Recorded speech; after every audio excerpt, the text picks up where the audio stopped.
Welcome to the What is Stoicism podcast. The Stoic teacher Epictetus liked to enliven his philosophical lessons with anecdotes, and he often turned to stories from the life of Diogenes of Cynic. Diogenes, the founder of Cynicism, was famous for his austerity, blunt speech, and unwavering commitment to living in accordance with his principles. Many entertaining tales survive about him, not because he sought attention, but because his way of life stood in such sharp contrast to the values most people took for granted. Cynic philosophy exerted a strong influence on early Stoicism, particularly in its emphasis on simplicity, independence, and freedom from false values. For that reason, Diogenes served as a useful role model for students of Stoicism as well as Cynicism. Epictetus did not present him as someone to imitate literally, but as an extreme example that clarified what really matters. In one of his lessons, Epictetus recounts an episode in which Diogenes was captured and brought before Philip of Macedon. When the king asked the philosopher who he was, Diogenes replied without hesitation, "A spy upon your insatiable greed." According to the account preserved by Diogenes Laertius, Philip was so struck by the boldness of the response that he set Diogenes free. Epictetus used this story to present Diogenes as an antidote to greed, luxury, and dependence on external goods. The philosopher's entire life was a living critique of what most people pursue without question. In Epictetus's telling, this spy had reported back on pain, pleasure, wealth, and reputation, and found them wanting. Diogenes is reported as making several stark claims: that death is no evil, since it involves no shame; that disfavour is nothing more than noise produced by irrational people; that simple clothing is better than any purple-trimmed toga; and that no bed is more comfortable than the bare ground. These weren't abstract opinions. As Epictetus emphasises, Diogenes offered proof of each claim in his own life. His courage demonstrated his lack of fear of death. His serenity showed his indifference to public opinion.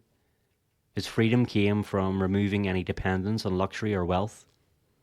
Even his body, hardened and healthy, testified to the sufficiency of simplicity. The moral Epictetus drew was clear.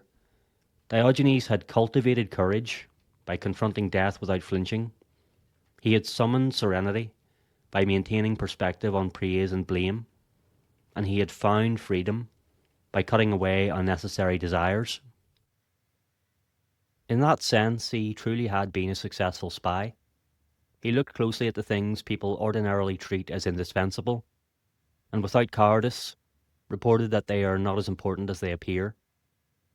Diogenes may have been a cynic, but Epictetus's admiration suggests a lesson for Stoics as well. Perhaps we too should adopt this spying mission, not to scorn the world, but to examine our own values. We might ask ourselves what we're treating as essential, what we fear losing, and whether those things deserve the power we give them.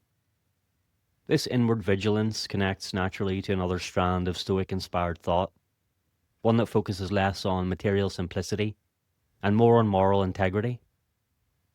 A striking example comes from the 17th century Spanish philosopher and writer Baltasar Gracián. Gracián was deeply influenced by Stoicism, particularly by Seneca, whose thought shaped both his ideas and his prose style. One of Gracián's most enduring works, The Pocket Oracle and The Art of Prudence, consists of 300 short maxims, each accompanied by a brief explanation. Although Gracián rarely names other thinkers directly, Seneca is one of the few he mentions explicitly, a mark of his respect. Under the maxim, "Never lose your self-respect," Gracián offers a reflection that could have come straight from the Stoic lecture hall. Even when alone, he says, we should not be lax with ourselves. Our own integrity should be the measure of our conduct, not merely external rules or the fear of punishment. We should restrain ourselves from improper actions, not because an authority might be watching, but because our own good sense demands it.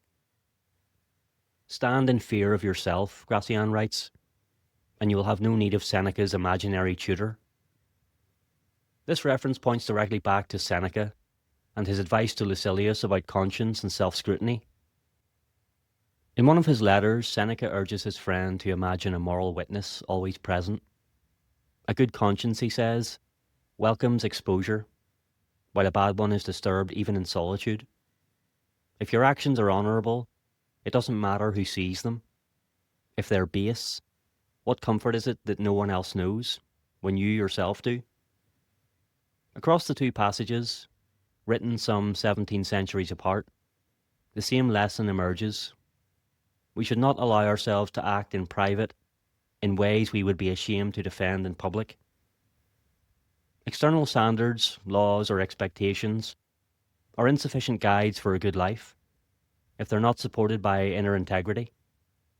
What matters most is not avoiding judgment, but becoming the kind of person whose own judgment is trustworthy. Seen together, the figures of Diogenes and Seneca illuminate two complementary dimensions of Stoic practice. Diogenes challenges us to question what we value, to strip away false necessities, and to free ourselves from dependence on status, comfort, and approval. Seneca, echoed by Gracián, reminds us that freedom is incomplete without self-respect, that inner consistency matters more than outward conformity. To live this way is to be accountable even when no one is watching, and to be honest about what truly deserves our care. If we follow these principles, we don't need to fear exposure, criticism, or even solitude. We carry our standards within us, and in doing so we fulfill the quiet but demanding task that Stoicism sets before us: to examine our lives, report truthfully on what we find, and never lose our self-respect.